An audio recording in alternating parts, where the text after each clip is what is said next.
The sun hung over his yama like a slow-burning torch, casting long shadows across the red clay streets. Heat rippled off the corrugated rooftops, and the breeze, what little of it existed, carried the mingled smells of charcoal smoke, palm oil, and fried akara from roadside stalls. In the middle of the commotion, tucked behind her mother's provisions store, Ada sat bent over a humming sewing machine, her forehead beaded with sweat, her fingers moving like they were dancing with the cloth. She was working on a wedding dress, a bright green lace gown that glimmered each time the needle passed through it. Her client had insisted it must be flawless. Ada always delivered flawless. It was her name that people murmured at market stalls when they whispered, "I need something clean, sharp." She was the only professional tailor in the area who could make an Ancora blouse fit like it had been stitched in Milan. But despite her talent, Ada's life was far from beautiful. She lived in a one-room house, ate mostly boiled yam or gari with water. Every day she worked with grace and precision, and every evening she tucked herself into bed with fabric scraps still clinging to her wrapper. At 23, the neighborhood saw her as good girl gone wasted. No husband, no wealth, just fine for nothing. That was until the bell above her shop door rang for the second time that week. "Good afternoon," said a low, calm voice. Ada looked up. There he was again, the man with kind eyes, neatly dressed, quiet, in a wheelchair. He had come in 2 weeks earlier to repair a torn shirt. That time, he had spoken with so much respect it startled her. Now, he held a small plastic bag on his lap. "I brought 2 trousers," he said, lifting the bag slightly. "Can you fix them?" Ada stood, brushing off a thread from her wrapper. "Of course. Business has been slow today, so you came at the perfect time." Their hands met briefly. As he passed her the bag, the contact was light but deliberate. Not romantic, not thrilling, just calm, grounding, like touching earth after a long flight. He gave a soft smile. "No rush. I'll pick them up next week." She nodded, opening the bag to inspect the fabric. "You really know how to wear a pair of trousers," she said without thinking. He chuckled. "I try." The air between them held something unspoken, thick, but not heavy, until it was broken. A football rolled into the open doorway, knocking into Ada's chair. A pack of teenage boys followed it. "Sorry, Sister Ada," one of them called out. Then he noticed Chuka. He nudged the boy beside him. "Hey, wheelchair, uncle, you come to sew or to marry?" The others burst into laughter. Chuka didn't flinch. He just turned his chair to leave. But Ada moved fast. She stepped into the sunlight, hands on her hips. "If you boys don't vanish in 5 seconds, I'm telling your mothers. Go and grow some manners." They ran off, still laughing, but no longer bold. Ada turned to Chuka. He was still quiet, still polite. "I'm sorry," she said, voice low. He shook his head. "I'm used to it." But he wasn't. She could see it. Behind the practiced smile was pain that had probably marinated for years. "Let me get you water," she offered. "You don't have to. I want to." She was already gone, ducking into her mother's shop. She returned with a cold plastic bottle and handed it to him. He accepted it with a quiet nod. For a moment, neither spoke. The market outside roared with life, but inside her shop, it was as if time obeyed them. "You don't talk much," Ada said finally. He sipped the water, then gave a half smile. "Maybe I save my words for people who actually listen." She laughed, just a little, but it loosened something inside her. "Do you live around here?" she asked. "Near the old community hospital with my uncle." "Thus far."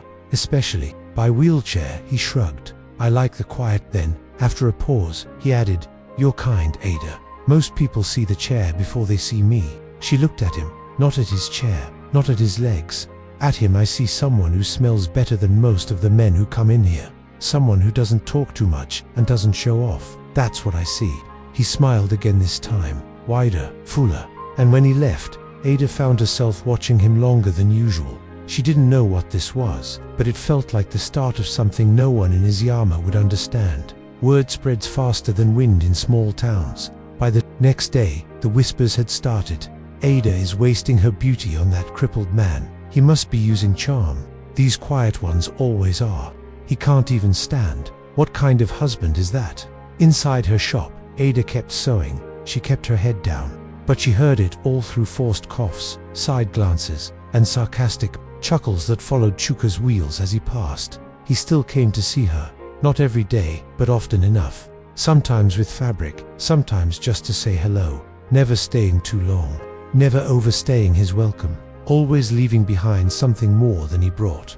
One day, just as she was closing shop, Ifeoma burst in, her oldest friend, all fire and judgment. "Ada," she whispered sharply. "Is it true?"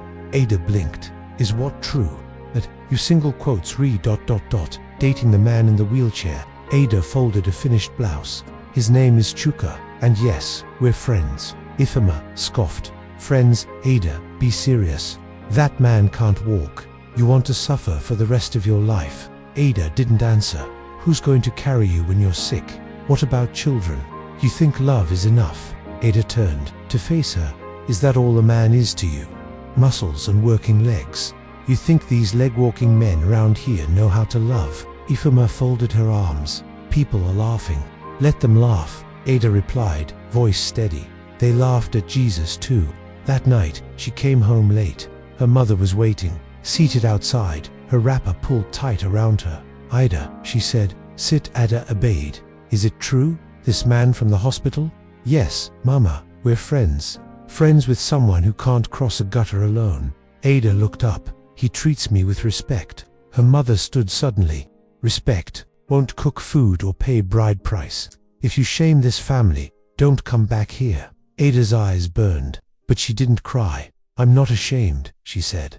"I'd rather marry a man in a wheelchair who sees me ...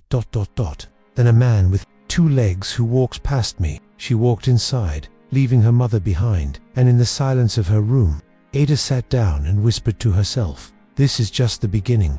The rainy season crept into Izyama like a tired whisper. The skies turned grey more often, and the air carried the weight of storms yet to come. It didn't stop the daily bustle, but it gave everything a slower rhythm. For Ada, the rain was welcome. It meant fewer customers lingering to gossip by her door, and more moments of quiet. Chuka had started visiting twice a week, sometimes more. He always brought something to fix: pants with torn seams, a shirt missing, buttons, even once a threadbare kaftan he said belonged to his late father. But sometimes he brought nothing at all, just a calm presence and a soft "good afternoon, Ada." She didn't mind. In fact, she waited for it. They started talking more, about small things, music, food, old teachers they hated in school. One day he told her a story about being chased by a goat. As a child, Ada laughed so hard she nearly stabbed herself with a pin. He liked her laugh. She liked his stillness. Around Chuka, she didn't feel like a girl stuck in a corner of a town that never expected anything from her. She felt ... seen, like the space she took up in the world finally made sense, but the world around them didn't like what it couldn't understand. One morning, Ada went to the well early to fetch water. As she lowered her bucket, she heard the voices. "She's always laughing these days. You know why? That wheelchair man, HMPH. She's wasting her life. Maybe it's charm. You know, these quiet ones can do things ... Ada didn't confront them. She just lifted her full bucket and walked away. But her shoulders were heavier than the water she carried. That evening, Chuka brought food. It was nothing fancy, just fried rice wrapped in foil and a small piece of grilled chicken. "I cooked today," he said, smiling as he handed it over. "Wanted to share." Ada hesitated, her hands trembling. No one had cooked for her in years. Since her father died, she had cooked, cleaned, worked, survived for everyone else but herself. "Thank you," she said, voice small. They sat behind her shop, eating quietly on a wooden bench under the awning. As the wind rustled the palm fronds above them, Ada leaned back and let herself enjoy it. A man had cooked for her, sat beside her, made her laugh. That simple act unraveled years of scarcity. "You don't seem like most men," she said. Between bites, Chuka smiled. "I'm not sure if that's good or bad. It's rare, that's what it is." He looked at her, then really looked. "I'm not perfect, Ada, but I'll never stop treating you right." Ada's chest tightened. She wasn't used to words like that, not when they came with sincerity instead of swagger. And yet, she believed him. For the first time, she really did. But good things in Izyama never went unnoticed and never went unpunished. 2 days later, her mother caught her sitting outside with Chuka. "Ada," she barked. Inside now. Ada followed, quietly. Once inside their room, her mother slammed the door shut. Are you trying to disgrace me completely? Mama, don't mama me. You sat there like a wife beside a man who can't even stand. Do you want people to think we are mad? Ada bit the inside of her cheek hard. He's not just a man in a chair. He's kind. He's good. To me. Her mother spat on the ground. Kindness won't feed you. Kindness won't pay dowry. When you get pregnant, will he carry you to the clinic with his elbows? The words stung. Ada felt them slice right into her spine. But she stood tall. I'd rather be with someone who sees me, than someone who walks past me like I'm invisible. Her mother froze. That wasn't the girl she had raised to nod and accept. Then leave my house. Go live with your respect in his chair. Ada said nothing. She picked up her sewing kit and stepped out into the night. For the next few days, Chuka didn't come. No knock, no trousers, no quiet laughter, nothing. Ada waited, told herself not to panic. But by the 6th day, the stillness began to scream. That's when she asked around. One of the Okada riders at the junction pointed her to a small house near the old hospital, the quiet one. He lives there with his uncle, but he's been sick lately. Without thinking, Ada climbed onto the bike. The house was tiny, barely held together by old cement and prayers. An elderly man opened the door. His eyes were tired, but not unkind. Yes, I'm Ada. I came to see Chuka. He hasn't been around an eye, the man sighed. He's very sick. Fever. He hasn't eaten much. We were planning to take him to the general hospital, but... Ada didn't need him to finish. The pause said everything. No money. Inside. Chuka lay on a thin mattress, soaked in sweat. His breathing was shallow. His hands trembled slightly. She whispered, kneeling beside him. His eyes fluttered open, just barely. Ada... You came. I'm here, she said, wiping his forehead with her wrapper. I'm not going anywhere. That evening, Ada made a decision. She went home, opened her sewing drawer, and took out the small envelope hidden beneath layers of folded fabric.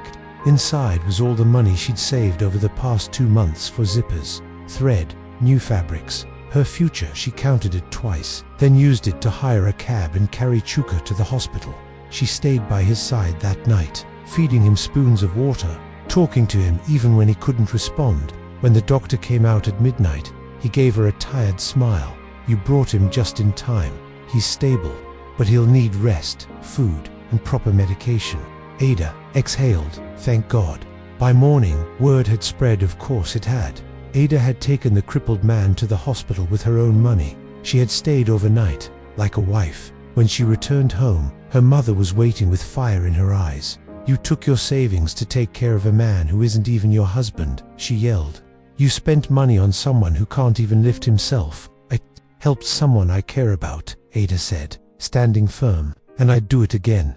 Her mother pointed at the door. Then go and live with him. Let him feed you with his wheels. Ada didn't respond. She picked up her bag and left the house again, but this time, she didn't cry. She felt it in her chest, deep and still. She had chosen love. The days after Chuka was discharged from the hospital were heavy and quiet. Ada helped him settle back into the small house near the old community hospital. It was humble, just 2 rooms and a broken ceiling fan, but Ada cleaned it, swept the floors, rearranged the dishes, and left pots of stew before going back to her shop every night. She didn't move in, but her presence lingered like warmth. In the walls, Chuka was recovering slowly.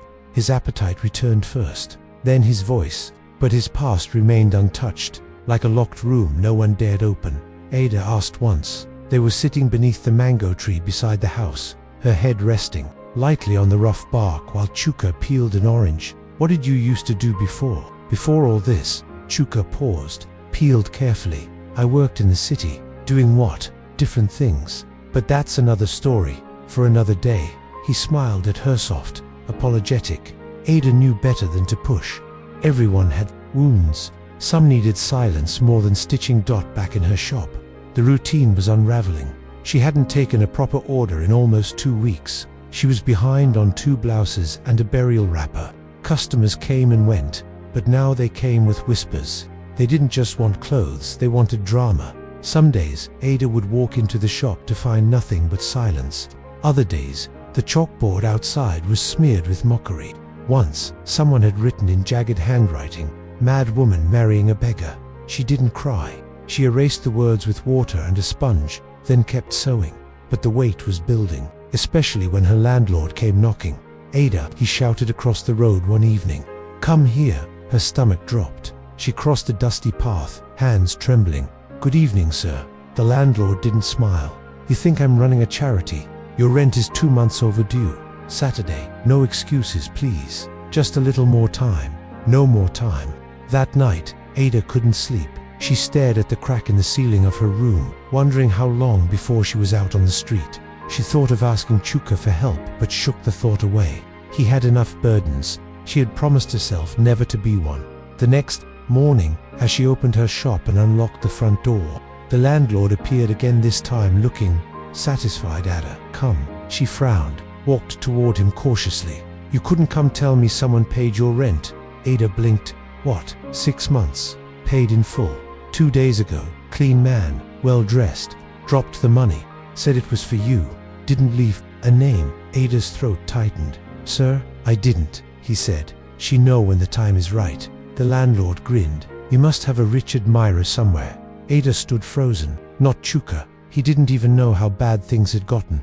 Or did he? That evening, she brought fresh yam and sauce to Chuka's place. They ate on the floor, using spoons from old plastic bowls. He had more color in his face now, more strength in his voice. But Ada's mind was restless. Something strange happened today. "Oh," Chuka asked. "My landlord said someone paid my rent. 6 months. In cash." He raised his brows. "That's generous. No name, no explanation. I have no idea who it was." Chuka shrugged gently. "Maybe your kindness is finally coming back to you. The universe sees." Ada looked at him long and hard. He smiled like a man who knew nothing, but his eyes betrayed him just a little. She didn't press. 2 days later, another surprise arrived. A sleek, black car pulled up in front of her shop. The driver, young, well-dressed, handed her an envelope and left without a word. Inside, a note. 3 bridal gowns. Use your best lace. Delivery in 2 weeks. Payment enclosed. A friend. And beneath it, 300,000 in cash. Ada sat down hard on the wooden stool behind her sewing table. Her hands trembled as she touched the fabric samples, included the kind she had only seen in glossy fashion magazines from Lagos. "Who are you?" she whispered to the empty shop. But deep in her chest, her heart smiled. That week, her fingers moved like fire. Ada poured herself into the gowns, staying up late, sleeping beside her sewing machine. She forgot the gossip, the whispers, the pain. She remembered how Chuka once told her, "Your hands carry blessing." She believed him now. Each evening, he came by quietly, sometimes with food, sometimes just to sit beside her while she worked. He didn't ask about the gowns. He didn't ask about the envelope. He didn't need to. They shared the kind of silence that felt full, not empty. One night, after dinner, Chuka stayed longer than usual. The lamp flickered in the corner. The sky outside was deep blue and humming with crickets. Ada was folding fabric when she noticed he was staring at her nervously. "What is it?" He stood slowly, reached into the side pocket of his chair. "I've been meaning to ask." He pulled out a small wooden box. It looked hand-carved, worn at the edges. "I don't have gold," he said, voice low. "I don't have a speech, but I have my word, and I have my heart. Both belong to you." He opened the box. Inside was a silver ring, thin and simple, with a tiny sapphire glinting in the middle. Ada covered her mouth with both hands. "I want to marry you," Chuka said. "Not later, not when I'm stronger, not when people approve. Now, if you'll have me." Tears blurred her vision. She nodded. "Yes, of course, yes." They didn't announce it. No posters, no ceremony planning, just quiet talks under the mango tree. A dress she would sew herself, a small church. No stress, no show, but something was coming, something bigger than both of them, and the first signs of it were already on the horizon. 2 mornings after Ada said yes, a sleek SUV rolled into the dusty heart of Isiama like it had taken a wrong turn out of a Lagos commercial. Shiny black, tinted windows, chrome trim. It parked directly in front of her sewing shop and drew attention like blood draws. Flies. 4 women stepped out. All wore matching black and gold uniforms, pressed, clean, precise. One held a tablet. Another held a garment bag that shimmered as she moved. "Good morning, Ma," the one in front said with a crisp accent. "We're here on behalf of the sponsor." Ada blinked. Sponsor. They didn't pause. You're Miss Ada, correct? Yes, but ***, we've been instructed to begin full coordination immediately. Wedding is in less than 2 weeks. One tapped her tablet. We'll begin measurements now. Wait, Ada stepped back. What wedding? The team leader smiled, unfazed. Your wedding, ma. Venue, catering, gowns, decor, transport, all fully covered. We were told you'd be surprised. Within hours, the quiet shop turned into something else. Fabric samples rolled out over her sewing table. Charts with floral palettes were propped against the walls.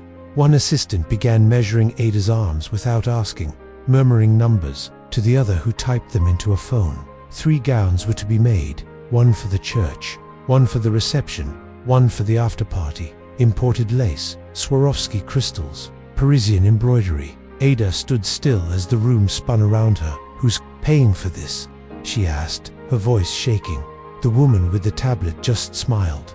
You deserve it. By sunset, the entire village was buzzing. Eziama had never seen a bridal team, much less one this polished. This Lagos, the car alone was enough to draw whispers. But when the luxury trucks began to arrive with crates marked live orchids, the town lost its collective mind. Ada tried to keep her head down, but even the Okada drivers began calling her Madam Ada. Her old friend Ifema stormed into the shop later that evening, breathless. What is happening? Ada, did you do something? This is not normal. Oh, I don't know, Ada said honestly. I didn't plan this, so who did? Ada looked out the window where Chuka sat under the mango tree, drinking from a plastic bottle. He waved at her like nothing was different. You'd think it's him. I don't know, Ada repeated, but something in her eyes said maybe she did. The next few days blurred into luxury she had never imagined. Silk table runners, custom invitations, a cake design team scheduled to arrive from Abuja. People began making wild guesses. Ada is marrying a politician. He's not crippled. He's a prince pretending to be poor. She used soap, ritual. That's how her mother, once full of curses, now held court outside their compound, grinning at passers-by. I always said Ada would marry well. Even if he doesn't walk, his pocket does. Ada didn't know whether to laugh or cry. She hadn't even asked Chuka directly. Something inside her told her not to, and he never brought it up. Instead, he came by each day like usual, with bread, with stories, with a smile that didn't seek credit. One evening, as the sun dipped low and colored the sky in orange and ash, they sat again under the mango tree, the same place they had sat a dozen times before. Everything had changed around them, but here, under the branches, time felt untouched. Ada looked at him closely. You've been quiet through all this, she said. Chuka shrugged. It's not every day a whole village loses its mind over lace. She smiled faintly. Are you sure you're okay with it? Should I not be? It just wasn't supposed to be like this. People now think I'm marrying a king. Chuka chuckled. And if I was? Ada shook her head slowly. Then I'm still marrying the man who helped me carry my sewing machine during the rain, not the king. He looked at her then deeply. A mix of sadness and awe sat behind his eyes, like something was swelling beneath the surface. You really mean that? She nodded. Every word. A breeze passed through the trees. The mangoes hung like sleeping lanterns above them. Chuka leaned in slightly. Then, I need you to promise me something. Anything. No matter what happens next. Walk with me. Don't let go. Ada blinked. Chuka, are you? Just promise me. She reached across and took his hand. I'll walk with you, even if the whole world turns upside down. He closed his eyes and exhaled. Long, slow, like he'd been holding something in for years. That night, Ada didn't sleep. Not out of fear, not out of nerves, but because something in her spirit was too full. Full of gratitude, full of wonder, full of a strange, quiet knowing. Tomorrow wasn't just a wedding, it was the day everything would change. The sun rose slow over Eziama, as if it too wanted to savor what the day would bring. From the cracked tar roads to the church square, the town shimmered with something foreign, elegance. Tents lined with white and gold draped the perimeter. A red carpet stretched from the gate to the altar steps. Orchids bloomed where weeds had once claimed ground. Silk ribbons fluttered in the morning breeze, and Ada sat still, inside the bridal. Room 3 stylists circled her like satellites. Powder brushed over her cheeks. Pearls threaded into her hair. Her gown shimmered under the morning light, a masterpiece of fine lace, hand-beaded, long-sleeved and sweeping. She looked like a queen. But in the mirror, her eyes weren't proud or anxious. They were calm, steady. She whispered to her reflection, "I'm not marrying a name, I'm marrying my peace." Outside, the town had gathered. Children clutched their mothers' wrappers, aunties adjusted head ties. The men wore their best agbardas, some bought just for this moment. Rumors still swirled like wind. "He's a prince, you'll see." "No, a tech billionaire in hiding." She did juju, mark my words. But even their curiosity quieted when the church bells rang. Inside the church, every seat was taken. Cameras clicked. The choir hummed low. Then the organ started. The doors opened. Ada stepped in, her hand wrapped around her mother's arm. And that's when she saw him.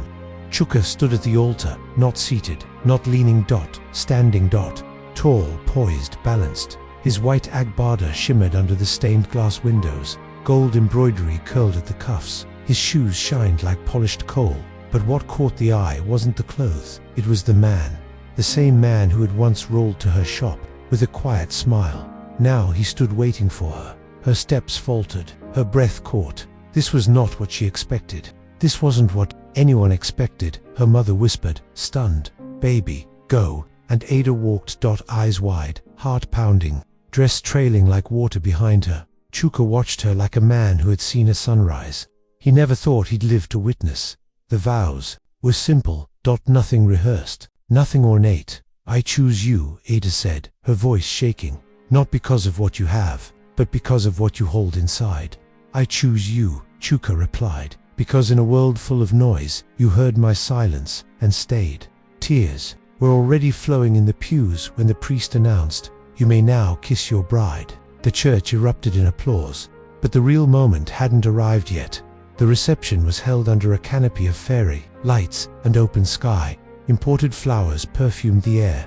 A jazz band from the city played soft melodies as waiters in black served champagne. Ada sat in a cream and gold seat, still dazed, still floating. Chuka stepped onto the stage, microphone in hand. He tapped it once. A hush spread across the crowd. "Some of you knew me as the man in the wheelchair," he began, "and many of you judged Ada for standing by me." People shifted in their chairs. "Today, I want to tell you who I really am." He paused. "My name is Chuka Enkioi. I'm the founder of OK Tech Global. Gasps.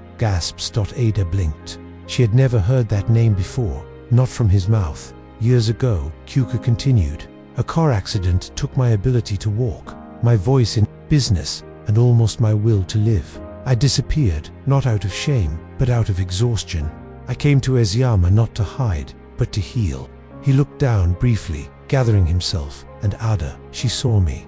Not my chair, not my scars, me. He turned to her. His voice broke slightly. "She never asked about my past. She never asked for anything but honesty. She treated me with dignity when the world turned its face." The audience was silent, breathless. "So today, I want everyone to know, I didn't just marry a beautiful woman. I married the reason I could stand again." He raised his glass to Ada, the woman who stayed. The applause rose like thunder. People stood, some cried, others clapped until their palms ached. Ada's mother, seated nearby, wiped her cheeks with the edge of her wrapper, whispering under her breath, "I was wrong." Later that night, under a sky of stars and chandeliers, Ada and Chuka sat on the balcony of their bridal suite. The lights of the village twinkled in the distance. Everything had changed, and yet nothing had. Chuka poured 2 glasses of palm wine. "You never asked me," Ada said softly. "Why?" He sipped, then smiled. "Because you never made me feel like I had to explain myself." She leaned into him. "I would have said yes either way. You know." He reached for her hand, held it gently. "That's why," he whispered, "you're my forever." And in that quiet, sacred space, no whispers, no judgment, no noise to people who had walked through. Storms found home, not because the world had finally seen them, but because they had always seen each other. If you watched until the end, comment the word unbreakable, subscribe to the channel, and share this video with your friends and family.